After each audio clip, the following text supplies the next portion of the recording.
to survive. And to do that, you're going to have to fight. Hello there, Darth Christensen here. Welcome back to another Star Wars video. And since we're 1 month away from Maul Shadow Lord finally coming out, I wanted to make this video stating my case for why I think that Maul Shadow Lord should get multiple seasons, because there's a lot of ground you can cover with this period of time where Darth Maul was. And also for some of my predictions for the show in general, because I'm super excited for this as a Star Wars fan who has always wanted a show from the Sith's perspective. So, Shadow Lord takes place a year after the end of Revenge of the Sith, and also when the Siege of Mandalore happened, and Maul escaped Order 66 after hitting Ahsoka in a lightsaber duel, and now it looks like he's going to be grouping up on this planet called Janix, a city planet similar to Coruscant, but it's different, and he's going to try to bring the Shadow Collective back together. And this is my first reason for why I think Maul Shadow Lord should get more than one season, because we already know that it's going to be 10 episodes, and the last 2 are going to be dropping on May the 4th, which that's going to be the best fucking May the 4th of all time.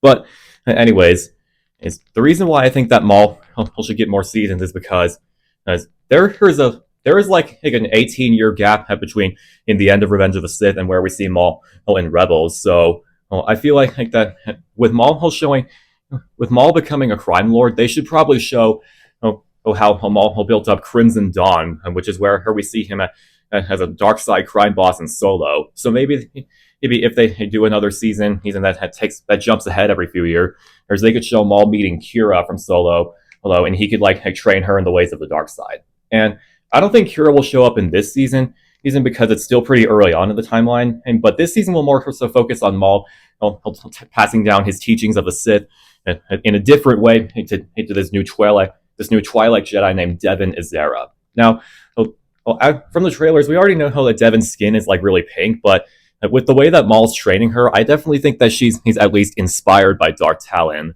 And George Lucas was planning on having Maul and Darth Talon being the main villains of his sequel trilogy. So I think it makes the most sense for Maul to train in his own apprentice in the ways of the Sith, because this later on sets up how he's going to try to manipulate Ezra to join the dark side in Rebels Season 2. And I think that Devon may or may not end up betraying Maul, and she'll leave him stranded on Malachor after he's lost everything. And within that gap between Solo and Rebels, they could show how Maul built up Crimson Dawn, and maybe Devon will still be his apprentice, but he'll instead train Qi'ra along the way.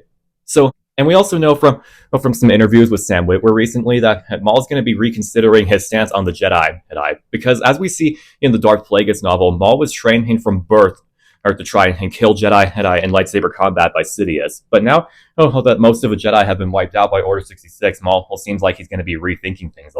He's going to be rethinking things a little bit. He's not going to be a good guy at all.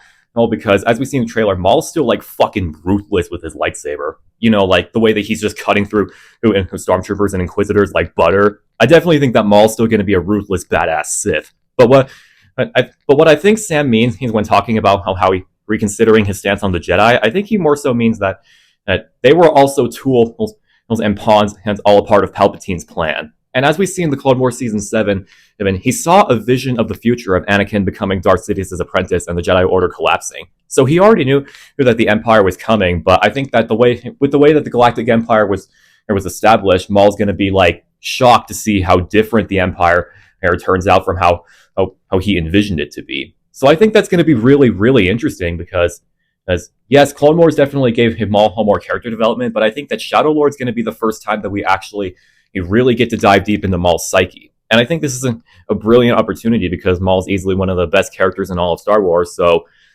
having a show centered from his perspective is just such a brilliant idea. So, and also on top of all, and also Sam also said in the same interview that he's going to be regretting some things about his life with his brother Savage Opress.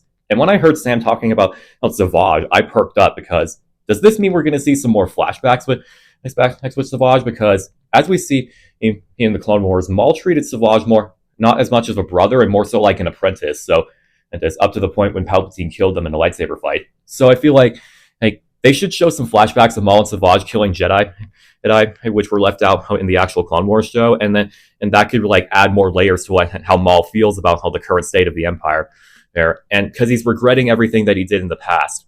That's with the way that he's regretting how he treated his Savage more as an apprentice than a brother, and that will make him appreciate everything going on. And since the Empire is like oppressing, all kinds of Force sensitives everywhere it goes. And I'm still will die on the hill that I think that Maul should eventually fight Darth Vader in this show, because as Maul said in Rebels, it was that he couldn't defeat Vader alone, and he already knew about Anakin turning to the dark side. So it would be awesome if the show ended with a ginormous lightsaber fight between Vader and Maul. Well, they have like a bit of back and forth, and maybe Maul will tells Vader of how he killed Qui-Gon, and that sends Vader into a fit of rage. And after a huge lightsaber fight, Maul will narrowly escape, and he'll have to go into hiding on Malachor.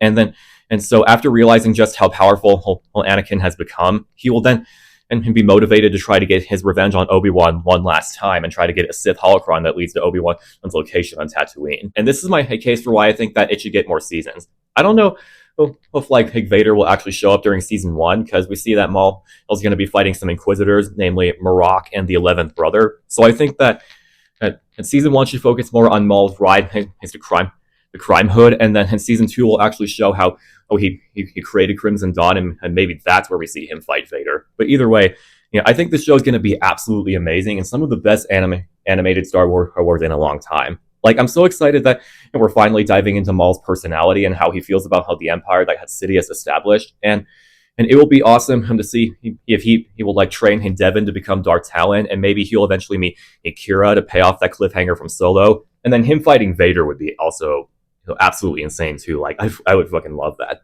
But yeah, I really hope you guys enjoyed this video about Maul Shadow Lord, because I'm super excited for this series, and I think it's so refreshing to finally have a series from the Sith perspective. And leave a comment down below if you're as excited as I am, and what are your theories for what you think Maul will be doing. But yeah, have a great rest of your day. May the Force be with you always. Look what has become of you. A rat in the desert. Yes, the one we've been looking for. How do you know this? He knows the ways of the Force. He's been trained to use the dark side. Are you sure? Absolutely.